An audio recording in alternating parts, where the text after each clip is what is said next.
हम इस लेक्चर में इंडियन जुडिशरी देख रहे हैं। इंडियन जुडिशरी भारतीय न्याय व्यवस्था, इसमें इसको हम अच्छे से इस लेक्चर में कंप्लीटली देखेंगे कि आप किसी भी एग्जाम में या फिर जनरल अंडरस्टैंडिंग के लिए हमारी जुडिशरी के रोल्स, उसके काम, फंक्शंस, उसके टाइप्स, उसके लेवल्स, इसमें हर चीज़ को हम डीपली एक्सप्लेन करेंगे। जो फर्स्टली चीज़ है, हमारी जो जुडिशरी है वो इंडिपेंडेंट और integral part of the constitution है, भारतीय संविधान का अभिन्न अंग है। जैसे कि हम सब जानते हैं हमारे गवर्नमेंट के 3 मेन पार्ट्स हैं, जिसमें से एक एक्सिक्यूटिव, लेजिस्लेचर एंड जुडिशरी। जो हमारे 2 अदर पार्ट्स हैं वो हैं, पहला है ऑर्गन्स ऑफ गवर्नमेंट। सरकार के 3 हमारे ऑर्गन्स हैं। जो फर्स्ट ऑर्गन है वो है हमारा लेजिस्लेचर,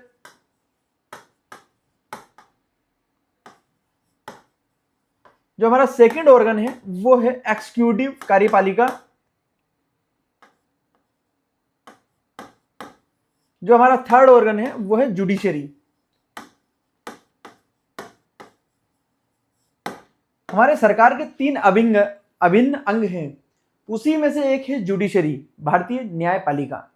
हम इस लेक्चर में इसी को देखने वाले हैं, जो कि हमारे इंडिपेंडेंट और इंटीग्रल पार्ट है संविधान का हमारे अभिन्न अंग है। इसके 3-4 मुख्य कार्य हैं। पहली चीज है to uphold the rule of law, कानून को बनाए रखना इसका काम है। फंक्शंस क्या है इसके, हमारी न्यायपालिका के functions, to uphold the rule of law, कानून व्यवस्था को बनाए रखना इसका पहला काम है। सेकंड फंक्शन इसका है to protect the fundamental rights, हमारे फंडामेंटल राइट्स को प्रोटेक्ट करना। To protect the fundamental rights, हमारे मौलिक अधिकारों को बचाना, सुरक्षा देना भी हमारी न्यायपालिका का काम है। जो इसका 3 मेनली थर्ड काम है वो है टू इंश्योर जस्टिस, न्याय देना।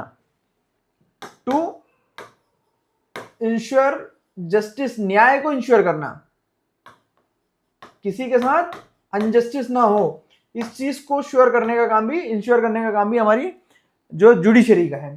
जो फोर्थ है to maintain the check on other organs of the government और स्टेट। जो स्टेट या गवर्नमेंट के दूसरे 2 ऑर्गन्स हैं, लेजिस्लेचर एंड एक्सिक्यूटिव, इन पे चेक रखना, इन पे नजर बनाए रखना कि अपना काम प्रॉपरली, जो इनका काम है कॉन्स्टिट्यूशन में, वो कर रहे हैं नहीं कर रहे हैं। इन पे ध्यान रखने का काम भी जो हमारी जुडिशरी का है।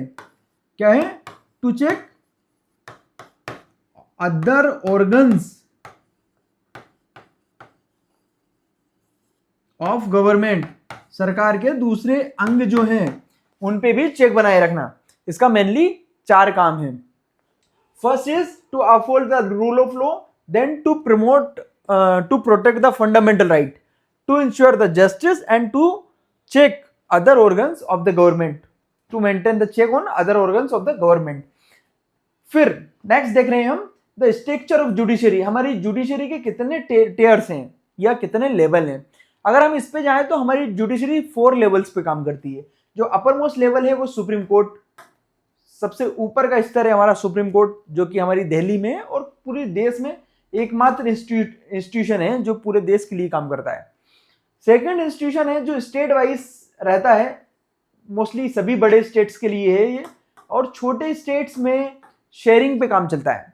छोटे स्टेट्स कुछ स्टेट्स के लिए नहीं है, तो वहां पे वो बगल के बड़े स्टेट से किसी से भी शेयर करता है। सो हाई कोर्ट्स 25 है इंडिया में। यहाँ पे हर स्टेट की अपनी हाई कोर्ट है, बट एक से ज्यादा स्टेट के लिए भी हाई कोर्ट्स एक ही हो सकती है। 2 या 3 स्टेट्स के लिए भी एक हाई कोर्ट हो सकती है। इसलिए हाई कोर्ट्स हमारी 25 है, जो कि स्टेट लेवल पे हमारी जुडिशरी है। अगर और देखें तो सब ऑर्डिनेट लेवल पे, डिस्ट्रिक्ट लेवल पे हमारे पास जो है सब ऑर्डिनेट कोर्ट्स कहते हैं उनको। और ग्रामीण लेवल पे, गांव के स्तर पे अगर हम देखें तो यहाँ पे हमें ग्राम या न्याय पंचायत देखने को मिलती हैं।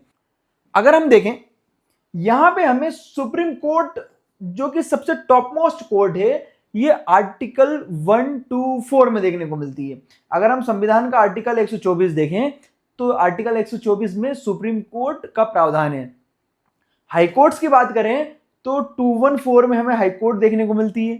हम यहाँ पे अगर उसको नोट डाउन करें, सुप्रीम कोर्ट हमें देखने को मिलती है 124 में आर्टिकल, और हाई कोर्ट्स हमें देखने को मिलती है 214 में, 214 में हाई कोर्ट्स देखने को मिलती है। सो ये पॉइंट हमें याद रख सकते हैं। सुप्रीम कोर्ट हमें 124 में मिलती है, हाई कोर्ट्स हमें 214 में मिलती है। सबऑर्डिनेट जो कोर्ट्स हैं, जो तीसरा टियर है हमारी जुडिशरी का, वो है डिस्ट्रिक्ट या लोअर जुडिशरी, जो कि स्टेट कंट्रोल करती है। जो हमारा लोएस्ट, जो फोर्थ लेवल ऑफ जुडिशरी है, वो है ग्राम न्यायालय या ग्राम पंचायत। ये ग्रासरूट लेवल पे लोकल डिस्प्यूट्स को, जो क्षेत्रीय ग्रामीण स्तर की छोटे मोटे झगड़े को, उसको वहीं पे निपटारण करने के लिए ग्राम न्यायालय या ग्राम पंचायत होती है। अगर हम आगे चलें तो हमारी जुडिशरी के जो मेन फंक्शंस हैं, इस पे हम अगर बात करें कि हमारी जुडिशरी के फंक्शंस क्या क्या हैं, जुडिशरी का कुछ फंक्शंस देखने वाले हैं हम। पहला फंक्शन है interpretation of the constitution and law. हमारे संविधान को डिफाइन करना। कोई अगर ऐसी वोकेबुलरी है जिसको डिफाइन नहीं कर पा रहे हैं, किसी स्टेटमेंट पे जाके हमारी जो व्यवस्था फंस जा रही है, तो उस चीज को डिफाइन करना, उसका ओरिजिनल मीनिंग क्या है, इस चीज को इंटरप्रेट करने का काम हमारी जुडिशरी का है। कानून को भी इंटरप्रेट करना, कानून को समझाना कि कानून की वो पर्टिकुलर लाइन या पर्टिकुलर स्टेटमेंट क्या कहना चाह रहा है, इस चीज को इंटरप्रेट करने का काम हमारी जुडिशरी का है।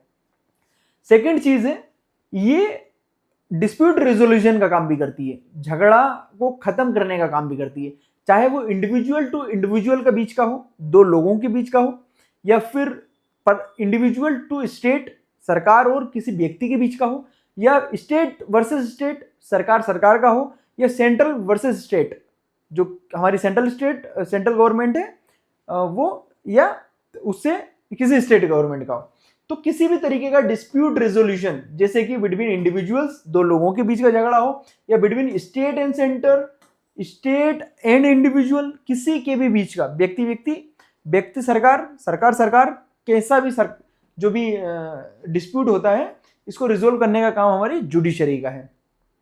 थर्ड चीज है protection of fundamental right and promotion of rule of law. कानून से देश चले, इस चीज को इंश्योर करती है हमारी जुडिशरी, और फंडामेंटल राइट्स को प्रोटेक्ट करती है। हमारे जो मौलिक अधिकार है उसके हनन होने से हमारा सुप्रीम कोर्ट या फिर जुडिशरी रोकती है। अगला है कि हमारी जुडिशरी में एक और चीज है PIL, पब्लिक इंटरेस्ट लिटिगेशन, इस चीज को कहते हैं। ये क्या चीज है?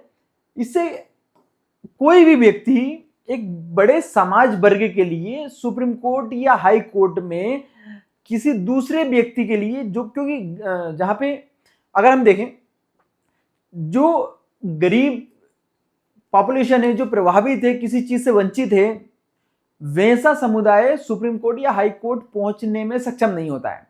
तो उनके बिहाफ में, उनके लिए कोई और व्यक्ति जो है पार्टिकुलर, उनके लिए सुप्रीम कोर्ट या हाई कोर्ट में उस चीज को, मुद्दे को उठा करके उनकी समस्या को सुप्रीम कोर्ट या हाई कोर्ट को अवगत कराएगा। इस चीज को हम पब्लिक इंटरेस्ट लिटिगेशन कहते हैं, जनहित याचिका, जो कोई भी व्यक्ति किसी अन्य व्यक्ति या वर्ग समूह के लिए लगा सकता है। ये किस चीज के लिए की गई है? जस्टिस को एक्सपांड करने के लिए, गरीब वर्ग तक न्याय पहुंच सके, क्योंकि हर गरीब वर्ग का व्यक्ति सुप्रीम कोर्ट या हाई कोर्ट तक जाने में सक्षम नहीं होता है। तो इसी चीज को लेकर के PIL नाम का कंसेप्ट डाला गया है। एक और चीज है, ये लेजिस्लेचर और एक्सिक्यूटिव के ऊपर चेक एंड बैलेंस रखता है, जिससे कि लेजिस्लेचर और एक्सिक्यूटिव जो हमारा है वो अपने काम को ढंग से करे, अपनी मनमानी ना करें, आर्बिट्रली डिसीजंस ना ले, रूल ऑफ लॉ, कॉन्स्टिट्यूशंस के हिसाब से ही हमारी जुडिशरी, हमारी एक्सिक्यूटिव और हमारा लेजिस्लेचर डिसीजंस ले। संविधान से बाहर जाकर हमारे राजनेता या हमारा जो सरकारी तंत्र है, जो हमारे अधिकारी हैं, वो कॉन्स्टिट्यूशन से बाहर जाके काम नहीं करे। इस चीज को कौन कंट्रोल या इंश्योर करेगा? हमारी जुडिशरी। तो एक और इनका जो काम है वो चेक एंड बैलेंस करना है। एक और चीज है, हमारे इलेक्शंस को free and fair and transparent बनाने का काम भी, उस पर नजर रखना, जुडिशियल ओवरसाइट रखना। हमारे इलेक्शंस जो है वो इस तरीके से ना हो जाए कि वो फ्री एंड फेयर इलेक्शंस ही ना हो, ट्रांसपेरेंट इलेक्शन ना हो, हमारी चुनाव व्यवस्था से लोगों का भरोसा खत्म ना हो, कोई भी पार्टी, कोई भी दल, कोई भी व्यक्ति अपने पक्ष में चुनाव ना कर ले। तो चुनाव पे नजर रखने का काम भी हमारी न्याय व्यवस्था करती है, to ensure the free and fair transparent elections through judicial oversight.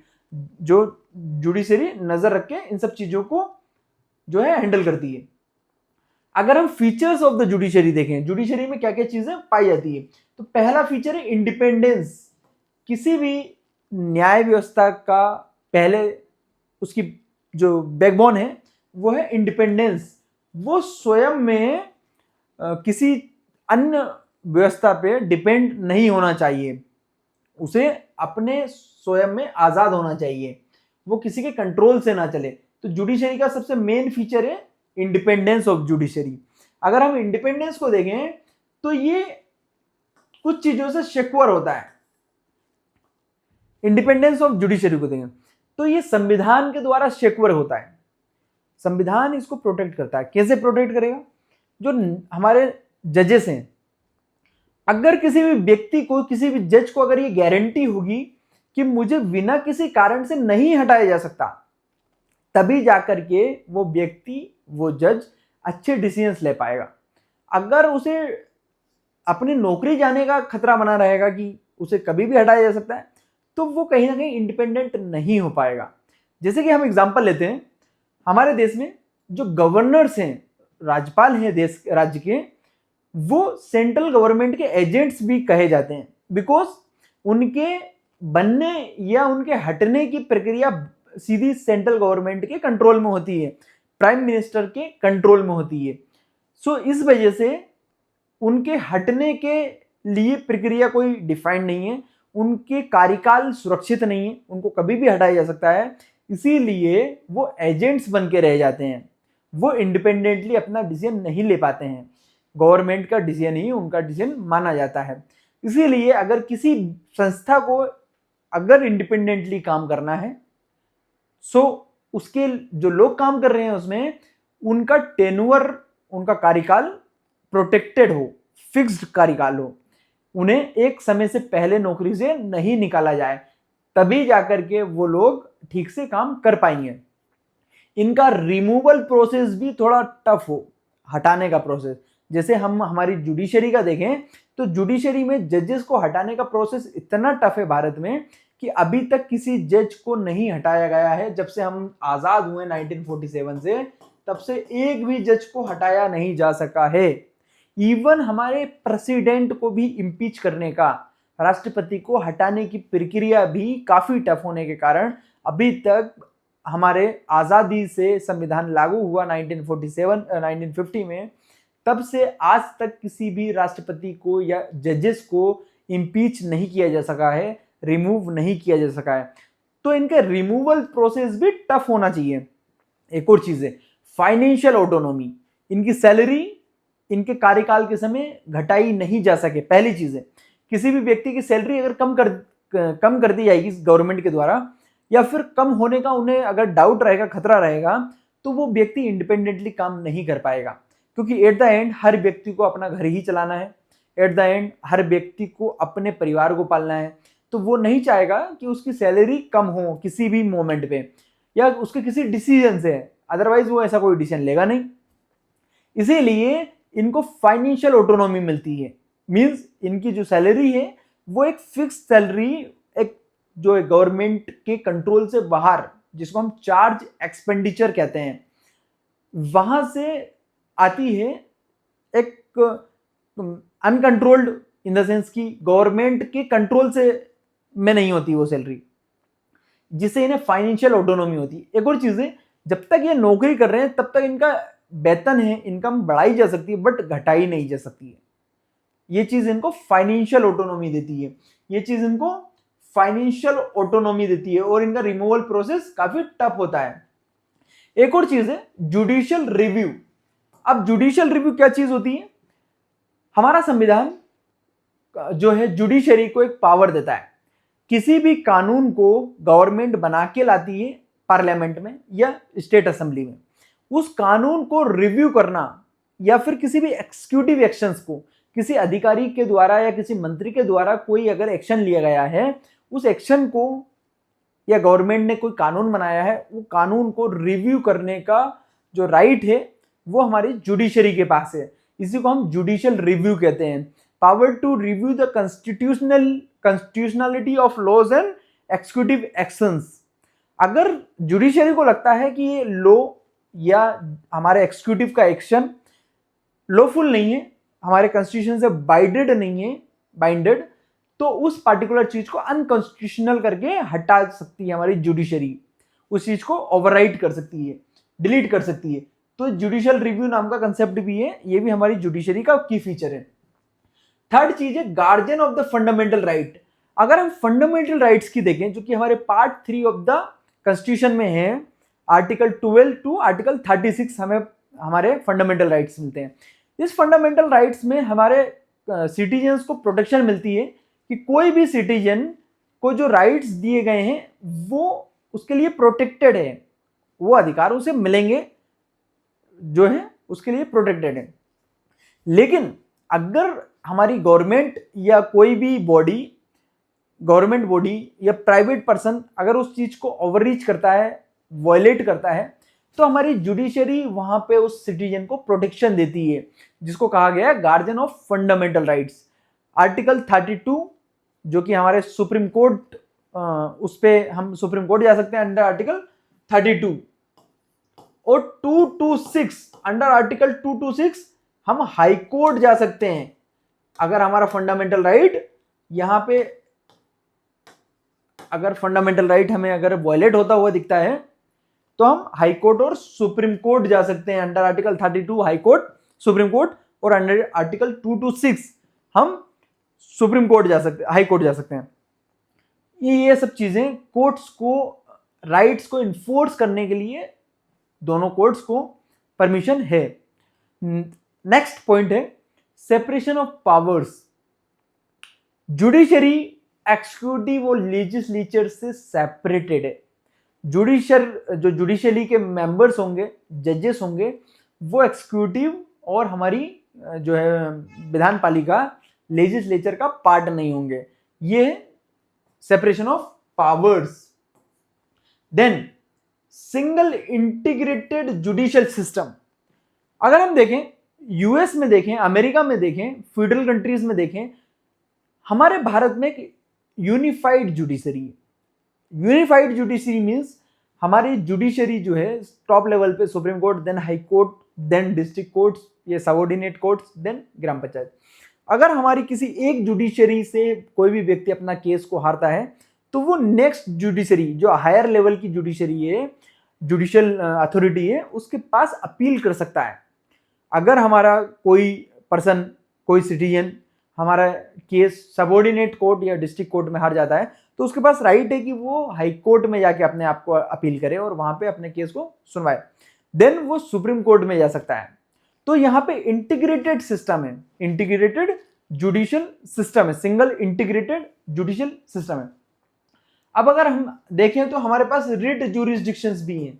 यहाँ पे रिट ज्यूरिसडिक्शंस है, मतलब सुप्रीम कोर्ट कुछ रिट्स इश्यू कर सकता है, कुछ आदेश दे सकता है। जैसे कि हमने देखा था आर्टिकल 32 में habeas corpus, certiorari, prohibition, quo warranto, ये किसी भी सिटीजन के राइट्स को प्रोटेक्ट करने के लिए, किसी भी सिटीजन के फंडामेंटल राइट्स को प्रोटेक्ट करने के लिए जो जुडिशरी हमारी ऐसे रिट्स देती है। अगर हम आगे चलें तो यहां पे हम सिग्निफिकेंस देख रहे हैं, इसका क्या उद्देश्य है, क्या मतलब है जुडिशरी का, जुडिशरी के होने से क्या क्या लाभ है। पहली चीज है ये इंश्योर करता है जस्टिस को, ये न्याय को सुनिश्चित करता है कि किसी भी व्यक्ति के साथ, किसी भी सिटीजन के साथ अन्याय ना हो। ये लिबर्टी को इंश्योर करता है कि हर एक व्यक्ति की आजादी बनी रहे, कोई भी व्यक्ति या कोई भी सरकार किसी भी व्यक्ति को बिना किसी कारण से उसको कैद करके ना रखे। आजादी को, ये इक्वालिटी को इंश्योर करता है कि एक सिटीजन दूसरे सिटीजन के बराबर है। ये फ्रेटर्निटी को जो है इंश्योर करता है। मीन्स हर समाज में, हमारे देश में अलग अलग कम्युनिटीज के साथ, अलग अलग वर्ग, अलग कल्चर्स के साथ हम फ्रेटर्निटी के साथ रह सकें, भाईचारे का हमारे साथ बीच में संबंध हो। रिलीजियस ग्रुप्स में, अलग कास्ट्स में अगर दो अलग क्षेत्र के लोग हैं तो भी वो अपने भारत के नागरिक होने के नाते एक दूसरे में बंधुत्व की भावना हो, भाईचारे की भावना हो। तो ये इंश्योर करता है justice, liberty, equality and fraternity को। एक और चीज है कि ये डेमोक्रेसी को भी स्ट्रेंथन करता है, क्योंकि कॉन्स्टिट्यूशनल मोरालिटी को ये प्रोटेक्ट करता है। अगर हमारे सिटीजन्स को ये इंश्योर नहीं होगा, सिटीजन्स प्रोटेक्टेड फील नहीं करेंगे कि हमें, अगर हमारी जो गवर्नमेंट है या कोई भी प्राइवेट या गवर्नमेंट बॉडी किसी भी व्यक्ति को बिना कारण से परेशान करेगी, उसके राइट्स को खत्म करने की कोशिश करेगी, तो हमारी जुडिशरी वहां पे आकर के उस सिटीजन को प्रोटेक्ट करेगी। अगर वो सिटीजन प्रोटेक्ट हो जाता है तो उसे भरोसा डेमोक्रेसी में हमेशा बना रहेगा। इसलिए डेमोक्रेसी को स्ट्रेंथन करती है जुडिशरी। हमारी न्याय व्यवस्था अगर ना हो तो हमारे सिटीजन्स का हमारी सरकारों से बहुत बार जो है मोहभंग हो जाता है। सरकार बात नहीं सुन रही होती है या फिर उनके साथ अत्याचार कर रही होती है। वैसे स्थिति में हमारी जुडिशरी बीच में आकर के हमारी डेमोक्रेसी को प्रोटेक्ट करती है, हमारे लोगों का भरोसा डेमोक्रेसी में बनाए रखती है। वहां पे अपने अपने डिसीजन से सिटीजन्स को प्रोटेक्ट करती हुई दिखाई देती है। एक और चीज है, सिटीजन के राइट की जब बात आती है, नागरिकों के अधिकार की बात आती है, या फिर जिनको भी हमने अधिकार दे रखे हैं, हमारे अधिकारीगण जिसको हम एग्जीक्यूटिव कहते हैं, या फिर हमारे लेजिस्लेचर, हमारे जो कानून बनाने वाले लोग हैं, विधायी पालिका है, हमारी पार्लियामेंट है, ये लोग अपने पावर का मिसयूज ना करें, अब्यूज ना करें। इसलिए इनको कंट्रोल करने के लिए, पावर के अब्यूज को बचाने के लिए, या फिर सिटीजन्स के राइट को, ऐसा ना हो कि हमारी सरकार या हमारे जो अधिकारी गण हैं, जो हमारे ऑफिसर्स हैं, ये मिल करके सिटीजन्स के राइट को, अधिकारों को ही खत्म कर दें, ऐसा ना हो। इसलिए हमारी जुडिशरी बीच में आकर के अल्टीमेटली डिफेंड करती है हमारे सिटीजन्स को, सिटीजन्स के राइट्स को डिफेंड करती है। So the ultimate defender of the rights of citizen against the any abuse of power. कोई भी अगर अपनी शक्ति का दुरुपयोग करेगा तो वहां पे हमारी जुडिशरी आके उस सिटीजन को प्रोटेक्ट करेगी। एक और चीज है कि बहुत सारे जजमेंट्स के थ्रू हमारे जुडिशरी में जो जजमेंट्स आते हैं, इसके थ्रू भी सोशल रिफॉर्म या प्रोग्रेसिव चेंजेस हमें देखने को बहुत बार मिलते हैं। सोशल रिफॉर्म्स या प्रोग्रेसिव चेंजेस हमें देखने को सोसाइटी में मिलते हैं। जुडिशरी, सुप्रीम कोर्ट के बहुत सारे निर्णय से हमें ये सब चीज देखने को मिलती है। अगर हम कुछ जजमेंट्स की बात करें तो इसमें बहुत इंपॉर्टेंट कुछ जजमेंट्स हैं जो याद रखने लायक हैं। हमारी जुडिशियल हिस्ट्री में कुछ निर्णय ऐसे होते हैं सुप्रीम कोर्ट के, कुछ केसेस पे सुप्रीम कोर्ट का जो अपना इनपुट है या फिर उस पर जो डिसीजन है, वो ऐसा होता है कि वहां से हमारा डेमोक्रेसी के लिए वो चीज लैंडमार्क होती है। तो ऐसे ही कुछ हम जजमेंट्स देख रहे हैं। सबसे इंपॉर्टेंट जजमेंट 1973 का, जिसको केशवानंद भारती केस या केशवानंद भारती केस में जो सुप्रीम कोर्ट ने जजमेंट दिया है, उसमें सबसे बेसिक चीज दी है, बेसिक स्ट्रक्चरल डॉक्ट्रिन, ये नाम का एक कंसेप्ट दिया है।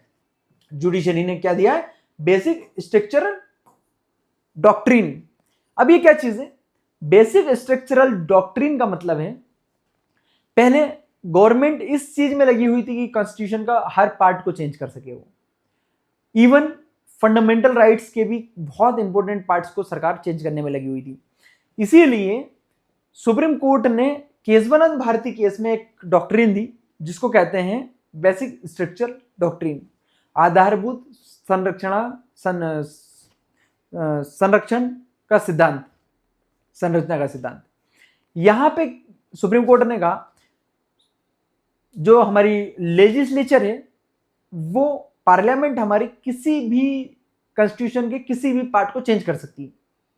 हर पार्ट को चेंज कर सकती है, बट हमारे कॉन्स्टिट्यूशन के कुछ बेसिक स्ट्रक्चर्स हैं, आधारभूत पार्ट है, उसको चेंज नहीं कर सकती।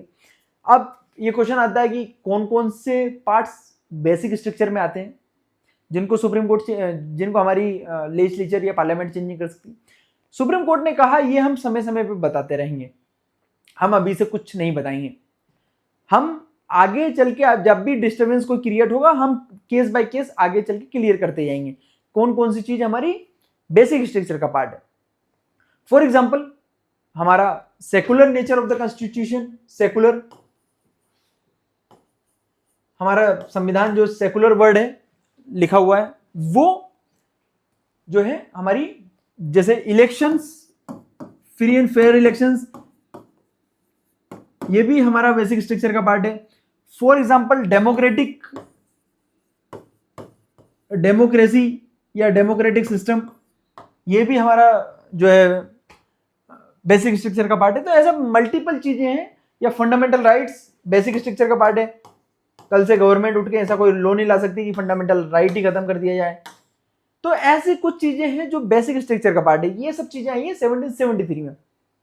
एक और केस आया, आर्टिकल 21 को जीने का अधिकार जो है, इसको एक्सपांड हुआ 1978 में मेनका गांधी केस के थ्रू।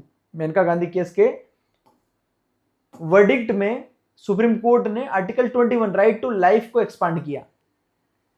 मेनका गांधी का एक केस था जिसमें मेनका गांधी को भारत सरकार ने उस समय विदेश यात्रा करने से रोका। मेनका गांधी, क्योंकि विदेश यात्रा करना, किसी दूसरे देश में यात्रा करना right to life and personal liberty article 21 के अंदर आता है, प्रोटेक्टेड है, इसलिए हमारी सुप्रीम कोर्ट ने आर्टिकल 21 के तहत उन्हें ये राइट प्रोवाइड किया कि कोई भी गवर्नमेंट किसी भी व्यक्ति की बिना कारण से कहीं देश से बाहर जाने से नहीं रोक सकती है। एक और केस है जिसको विशाखा केस कहते हैं, 1997 का केस है, 1997 का केस है।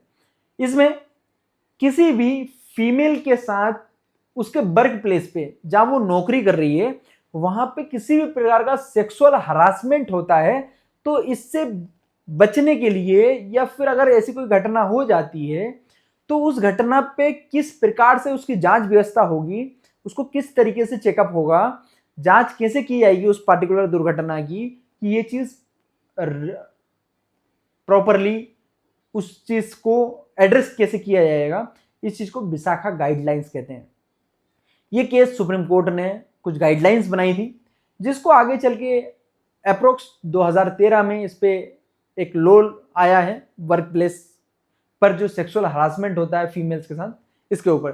तो ये केस भी बहुत इंपॉर्टेंट है, विशाखा केस कहते हैं 1997 का, जिसको गाइडलाइंस प्रोवाइड की थी जिससे कि वर्क प्लेस पे फीमेल्स का हरासमेंट जो है खत्म किया जा सके। अगर हम आगे देखें, जुडिशरी के कुछ चैलेंजेस हैं, हमारी जुडिशरी में भी कुछ चैलेंजेस हैं। जुडिशरी की क्या क्या चुनौतियां हैं? पहली चीज अगर हम देखें तो pendency of cases.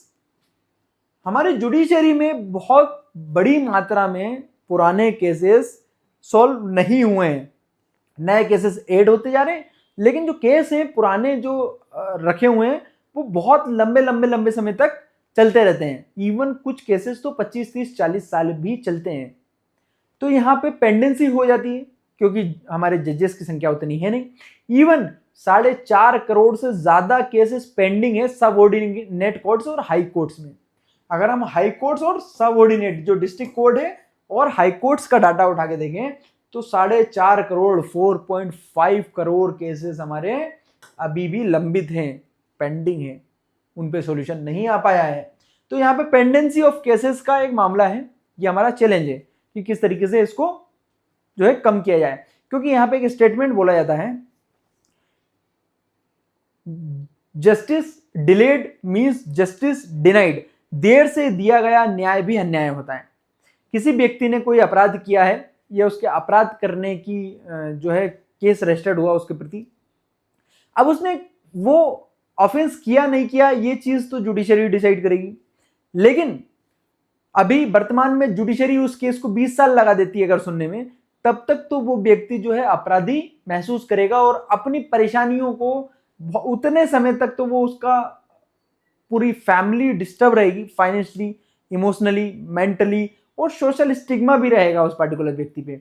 For example किसी व्यक्ति पर अगर हत्या का केस लगता है, मर्डर का, 20 साल 25 साल अगर जुडिशरी उस केस को सुनने में, सॉल्व करने में लगाती है, उतने समय तक वो व्यक्ति मानसिक रूप से, आर्थिक रूप से, उसका परिवार प्रताड़ित होता रहेगा।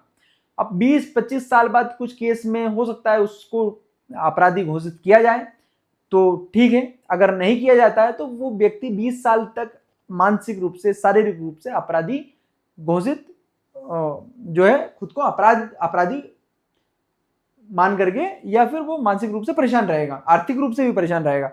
इस प्रोसेस में उसका अच्छा खासा पैसा चले जाना है।